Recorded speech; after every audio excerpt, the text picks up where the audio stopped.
आता आयुर्वेदामध्ये एक संकल्पना आहे, त्याला म्हणतात आम.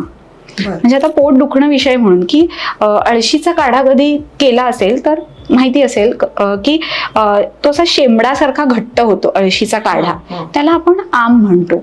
आता जर आपलं पचनच नीट नसेल तर आपल्या शरीरामध्ये आमाशयामध्ये असं आम घट्ट गोळा होऊन तयार राहतो आणि मग त्यांनी आपल्याला ज्वर येणं, अंगामध्ये रोज ताप आल्यासारखं वाटणं, भूक न लागणं, मल साफ न होणं, पोट डब्बं वाटणं, गॅसेस, ढेकरा आणि सतत भीती, तोंडामध्ये कडू पाणी येतं, असं म्हणजे ऍसिड रिफ्लक्स जाणवतो. तर हे आम कसा घालवायचा आता? म्हणजे जर पचन सुधारायचंय, जर फक्त कॉज आपलं म्हणजे पचन नीट नाहीये म्हणून पोट दुखतंय, तर मग आपल्या घरी सुंठ असते. सुंठ गरम पाण्याबरोबर आपण घेतली तर आपोआप आपलं पचन सुधारतं, कारण आपला अग्नी प्रदीप्त होतो. सुंठ आहे ही आपल्या घरगुती औषधांपैकी एक आहे.